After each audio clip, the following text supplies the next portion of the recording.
Hello everybody my dear students and friend. इससे पहले हम लोगों ने E1 रिएक्शन पढ़ा, उसका मैकेनिज्म देखा, उससे रिलेटेड कुछ प्रॉब्लम देखा। अब हम लोग पढ़ेंगे E2 रिएक्शन। E2 का फुल फॉर्म है बायोमोलिकुलर एलिमिनेशन रिएक्शन। इसमें कुछ चीज E1 से रिलेटेड है, मीन्स सेम है, कुछ चीज उससे डिफरेंट है। सेम ये है कि यहाँ भी हम लोग लिविंग ग्रुप के ऑर्डर को ओबे करते हैं। मीन्स बेटर लिविंग ग्रुप रहेगा तो वो क्या करेगा, फास्ट रिएक्शन करेगा। जैसे I greater than Br greater than Cl, ये उसी तरह से फिर यहाँ पे और भी सिमिलर है कि यहाँ पे कार्बोकेटायन इंटरमीडिएट बनता है और यहाँ पे ये भी सेम है कि अल्कोहलिक या अल्कलाइन बेस लेते हैं। तो ये सब सिमिलरिटी है E1 और E2 में, और ज़्यादातर इसमें डिफरेंस है। वहाँ पे E1 में रीअरेंजमेंट होता था, E2 में रीअरेंजमेंट नहीं होगा। E1 में कार्बोकेटायन स्टेबिलिटी ऑर्डर ओबे की जाती थी, इसमें ओबे नहीं होती है। यहाँ पे सर्जेफ रूल किया जाता था E1 में ओबे, लेकिन E2 में हॉफमान्स रूल ओबे किया जाता है। अब इसका हम लोग E2 के बारे में थोड़ा डिटेल में देख लेते हैं कि E2 रिएक्शन किस पे डिपेंड करता है। तो पहला पॉइंट है यहाँ पे द रेट ऑफ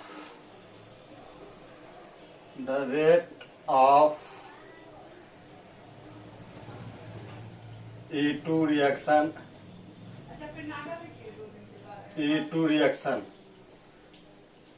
रिएक्शन का फुल फॉर्म है बायोमोलिकुलर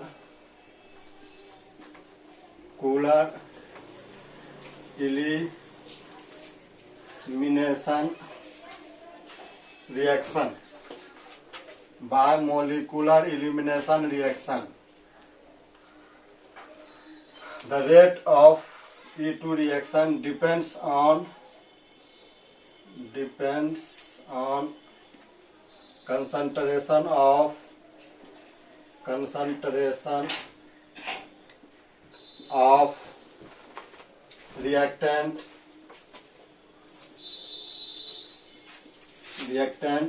यहाँ पे हम लोग रिएक्टेंट में अल्काइल हैलाइड ले सकते हैं, अल्कोहल ले सकते हैं, ETC ले सकते हैं। Depends on concentration of reactant as well as base। Base यहाँ पे हमारा होगा अल्कोहलिक और alkaline, not aqueous.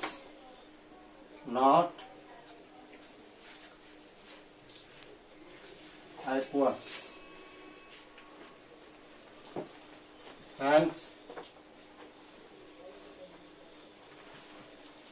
called second order reaction।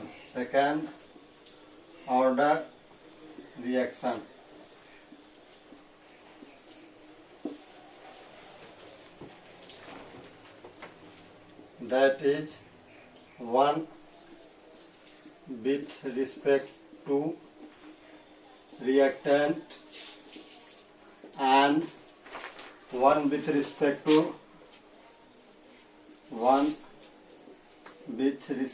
to alkaline base।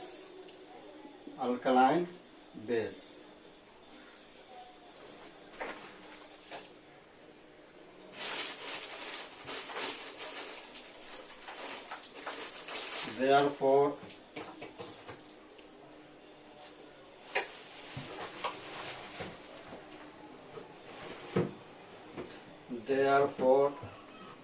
Rate बराबर हम लोग लिखेंगे यहाँ पे,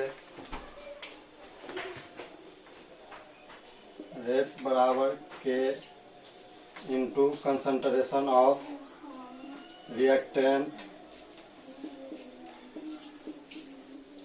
into concentration of अल्कोहलिक या अल्कलाइन बेस।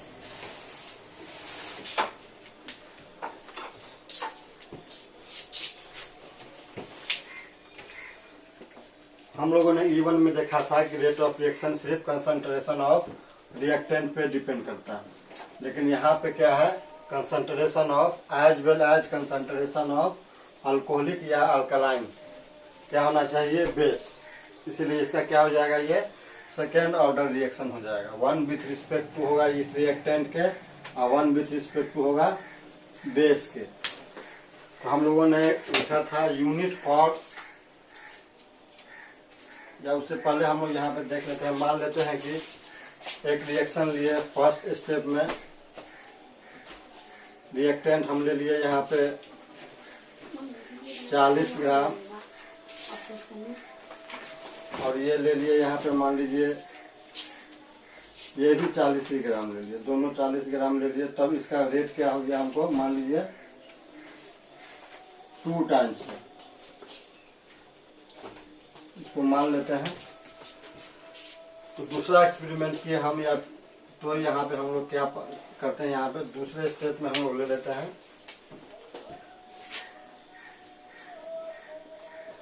इस 40 को हम मान लीजिए यहाँ पे 80 कर देते हैं। यहाँ भी हम अगर 80 कर देते हैं, मतलब क्या किए, यहाँ पे इसका ये डबल हो गया और यहाँ भी ये डबल है। तो रेट हमारा क्या है, प्रोडक्ट है के into reactant and alcoholic base का कंसंट्रेशन का। तो ये भी डबल हो रहा है और ये भी डबल हो रहा है। तो यहाँ पे रेट कितना हो जाएगा, पहले तो 2 था, लेकिन अगला स्टेप में क्या हो रहा है, 2 इसके कारण बढ़ेगा, 2 इसके कारण। किस रूप में बढ़ेगा, ये ऐड के रूप में या सब्ट्रैक्ट के रूप में नहीं, है मल्टीप्लाई के रूप में बढ़ेगा, क्योंकि ये क्या है, मल्टीप्लाई है आपस में। तो इसका ये क्या हो जाएगा हमको, इस यहाँ पे रेट हम लोग क्या लिख सकते हैं, रेट बराबर यहाँ पे हम लोग क्या लिख सकते हैं, 2 इसका 2 इसका और 2 ये था ही, तो ये क्या होगा 4 8 8 टाइम्स। तो यहाँ पे क्या देखे हम लोग कि अगर रिएक्टेंट का कंसंट्रेशन बढ़ रहा है तो भी रेट डबल से बढ़ रहा है, बेस बढ़ रहा है तो भी डबल से बढ़ रहा है। लेकिन हम लोगों ने E1 रिएक्शन में क्या देखा था कि वो बेस के कंसंट्रेशन पे डिपेंड नहीं हो रहा था, लेकिन यहाँ पे बेस के कंसंट्रेशन पे भी डिपेंड कर रहा है। या मान लीजिए अगला स्टेप में हम क्या कर लेते हैं, तीसरा अगर कर देते हैं, इसको कर देते हैं 20, इसको कर देते हैं 10, या इसको भी 20 ही कर देते हैं। तो यहाँ पे ये रेट क्या हो जाएगा, दोनों के लिए यहाँ पे हाफ हो जाएगा, हाफ इसका भी हो रहा है। हमको देखना कहाँ से है, इनिशियल से कंपेयर कराना है, फर्स्ट एक्सपेरिमेंट। फर्स्ट में यहाँ पे ये था, तो फिर हम यहाँ पे थर्ड के लिए क्या हो जाएगा, यहाँ पे हाफ इसके लिए होगा और हाफ इसके लिए, क्योंकि इसका भी कंसंट्रेशन हाफ हो रहा है, इसका भी हाफ हो रहा है। तो यहाँ पे क्या हो जाएगा 1/4 इंटू 2, ये हो जाएगा 2/4 इक्वल टू 0.5 टाइम्स हो जाएगा, ये 0.5 टाइम्स रेट हो जाएगा। मीन्स पहला से यहाँ पे रेट घट जाएगा, यहाँ पे रेट बढ़ जाएगा। मीन्स कंसंट्रेशन ऑफ बेस और रिएक्टेंट दोनों पे डिपेंड करता है E2 रिएक्शन। हम लोग यूनिट लिखेंगे, unit for E2 reaction. E2 reaction के लिए यूनिट हमारा क्या हो जाएगा, जनरल यूनिट का हम लोग एक फार्मूला लिखे थे, लीटर n-1 मोल 1 - n, ये पावर में रहेगा। उसके बाद सेकेंड इनवर्स, तो ये n हमारा क्या था, ऑर्डर था, ऑर्डर ऑफ रिएक्शन, लेकिन ये हमारा किस ऑर्डर का रिएक्शन है, ये सेकेंड ऑर्डर रिएक्शन है। तो यहाँ पे हम क्या करेंगे, n का मान क्या पुट करेंगे, यहाँ से 2 पुट कर देंगे इस इक्वेशन में। फिर ये क्या हो जाएगा हमारा, लीटर 2 - 1 मोल 1 - 2 सेकेंड इनवर्स। तो ये वैल्यू हमारा आ जाएगा finally litre mole inverse, second inverse, ये इसका यूनिट हो जाएगा, इसका यूनिट हो जाएगा। ये हमको E1 E2 रिएक्शन का ये यूनिट हो जाएगा, E2 रिएक्शन का ये यूनिट हो जाएगा। अब हम लोग इसका अगला पॉइंट देखते हैं। It does not depends on it does not depends on it does not depends on अपना जुगाड़ कर ले। it does not depends on it does not depends on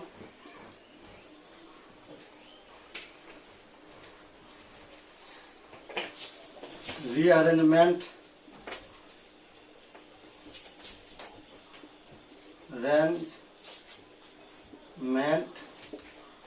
reaction that is not obey carbocation stability order, carbocation stability order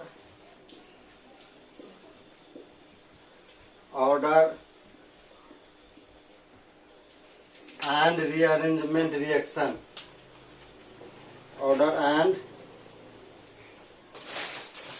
rearrangement reaction. Hence order of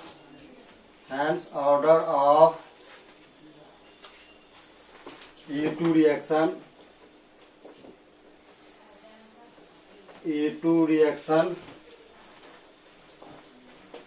will be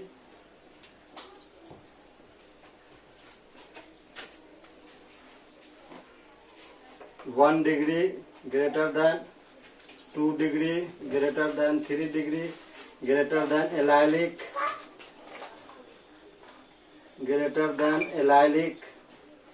greater than benzylic. हम लोगों ने E1 reaction देखा था, उसमें था कि वो carbocation की stability order as well as rearrangement को फॉलो करता था। लेकिन यहाँ पे क्या है, E2 रिएक्शन में रीअरेंजमेंट रिएक्शन भी ओबे नहीं होगा और कार्बोकेटाइन स्टेबिलिटी ऑर्डर भी नहीं ओबे होगा। इससे हमको प्रोडक्ट या मैकेनिज्म लिखने में आसानी होगी in comparison to E1 reaction के। अगला पॉइंट हम लोग देखेंगे E2 रिएक्शन का। For E2 reaction must at least one beta hydrogen with respect to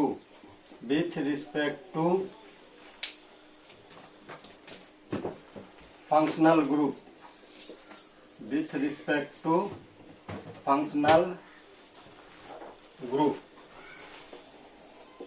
functional group में जनरली हम लोग क्या लेते हैं, क्लोरीन हो सकता है, बोरोमीन हो सकता है, आयोडीन हो सकता है, अल्कोहलिक ग्रुप हो सकता है, ETC। तो कहता for E2 reaction must at least one beta hydrogen. ये कहा था हम लोग को, ये E1 में भी था, सेम है ये भी E1 रिएक्शन की तरह। For E2 reaction must at least one beta hydrogen present, इसके रिस्पेक्ट में, फंक्शनल ग्रुप के रिस्पेक्ट में। जैसे इसका एग्जांपल हम लोग देख लेते हैं।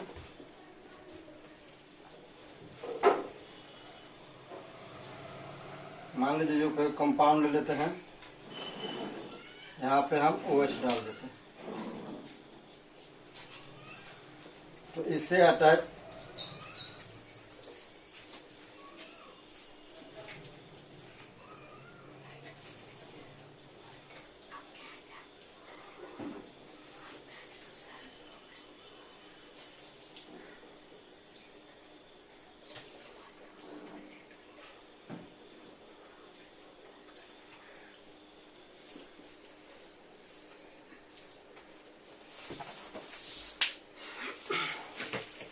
मान लेते हैं ये कंपाउंड लेते हैं हम, तो इसमें क्या है, यहाँ पे दो दो फंक्शनल ग्रुप है, एक OH भी है यहाँ और एक Cl भी है यहाँ।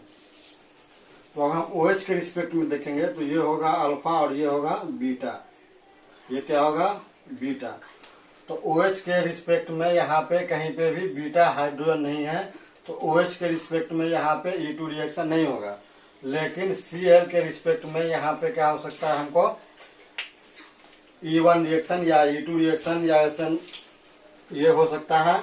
यहाँ पे क्या करेंगे, इसके फंक्शनल ग्रुप रिस्पेक्ट में ये क्या हो जाएगा हमारा, ये अल्फा हो जाएगा और ये क्या हो जाएगा हमारा बीटा हो जाएगा। ये कार्बन क्या होगा हमारा बीटा होगा। यहाँ पे क्या है हमारे पास हाइड्रोजन है, तो ये हमको E1 रिएक्शन या E2 रिएक्शन कर सकता है इस बीटा हाइड्रोजन के रहने के कारण। इस OH के कारण नहीं, यहाँ पे रिएक्शन इस OH के कारण नहीं होगा, रिएक्शन होगा हमको किसके कारण, यहाँ पे इस Cl के कारण यहाँ पे रिएक्शन होगा। उसी तरह और एग्जांपल हम देख लेते हैं। यहाँ पे मान लेते हैं Cl लेते हैं, फंक्शनल ग्रुप है, तो यहाँ पे ये क्या होगा, इससे अटैच ये अल्फा होगा, ये बीटा होगा, ये भी क्या होगा बीटा। तो यहाँ भी हाइड्रोजन है, यहाँ पे भी हाइड्रोजन है, इसका मतलब ये E1 या E2 रिएक्शन शो कर सकता है। फिर मान लीजिए यहाँ पे हम ये OH ले लिए, इससे अटैच ये अल्फा है, ये बीटा है, ये भी बीटा हो सकता है। तो यहाँ पे बीटा पे क्या है हाइड्रोजन है, तो ये भी कर सकता है। फिर मान लीजिए हम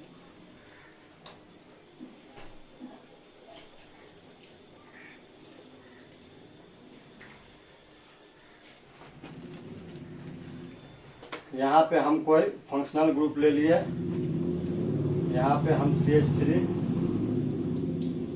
कर दिए यहाँ पे, और यहाँ पे हम एक H डाल देते हैं, यहाँ पे हम एक H डाल देते हैं। तो इस फंक्शनल ग्रुप के रिस्पेक्ट में ये अल्फा होगा, ये बीटा होगा, और ये भी क्या होगा हमारा बीटा होगा। तो इस फंक्शनल ग्रुप के रिस्पेक्ट में हमारे पास इस बीटा पोजीशन पे हाइड्रोजन नहीं है, लेकिन इस बीटा पोजीशन पे हाइड्रोजन है, जबकि ये क्या है हमारा हाईली अनस्टेबल इंटरमीडिएट बनाएगा। ये क्या हो जाएगा हमारा ब्रिड्स। हम लोगों ने पहले पढ़ा है कि ब्रिड्स कार्बोकेटायन कभी भी E1 E2 SN1 SN2 reaction नहीं करता है।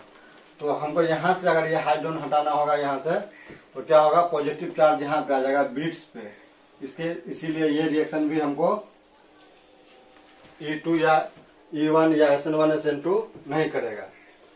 तो हमको ये यहाँ पे कहना था कि E1 रिएक्शन के लिए भी कम से कम एक क्या होना चाहिए, बीटा हाइड्रोजन होना चाहिए। तो यहाँ कहाँ मिल रहा है हमको, यहाँ मिल रहा है यहाँ और यहाँ मिला, लेकिन यहाँ पे हमको मिल रहा है इसके रिस्पेक्ट में, इसके रिस्पेक्ट में नहीं। फिर इसका अगला पॉइंट हम लोग देखेंगे, यहाँ भी हमको अल्कोहलिक या अल्कलाइन बेस ही चाहिए हमको फॉर E2 रिएक्शन अल्कोहलिक और अल्कलाइन बेस रिक्वायर्ड।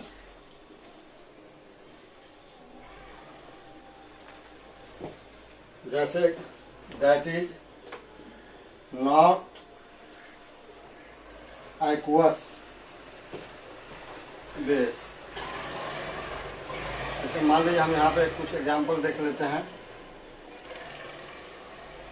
यहाँ OH ले लिए, यहाँ पे हम बेस डाल देते हैं एक्वस बेस।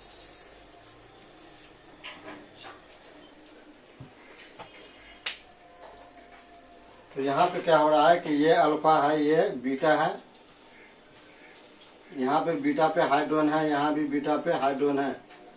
इसके कारण तो रिएक्शन होना चाहेगा, लेकिन यहाँ पे बेस हमारा क्या आ गया, एक्वस बेस आ गया। यहाँ क्या लिखता है, नॉट एक्वस बेस। बेस क्या नहीं होना चाहिए, एक्वस नहीं होना चाहिए। तो इस एक्वस बेस होने के कारण ये रिएक्शन नहीं होगा। तो दूसरा एग्जाम्पल हम लोग देख लेते हैं।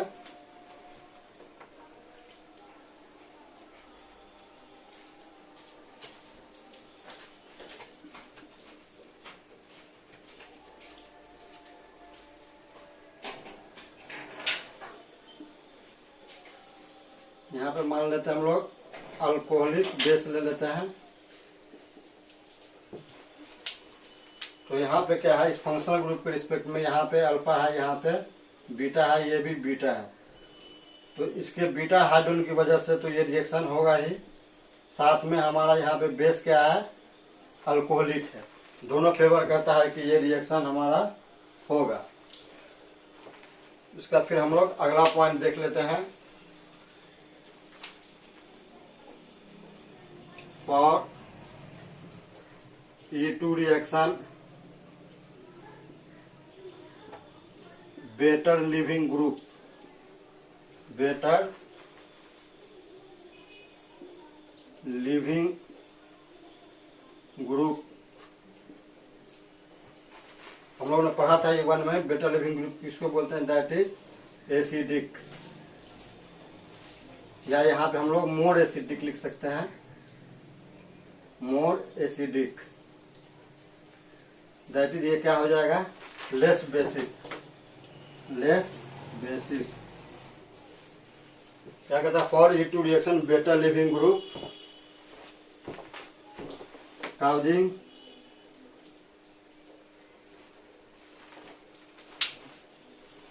increase rate of reaction, causing increase rate of reaction। ये भी क्या हो गया, हमको सिमिलर हो गया किसके, E1 के। ये भी क्या था, हमको सिमिलर था किसके, E1 के, क्योंकि यहाँ भी अल्कलाइन बेस लेना पड़ रहा है। ये भी क्या हो गया, हमको E1 के सिमिलर हो गया, क्योंकि E1 में भी हमको क्या चाहिए था, बीटा हाइड्रोजन चाहिए था। तो जैसे इसका एग्जांपल हम लोग देख सकते हैं यहाँ पे।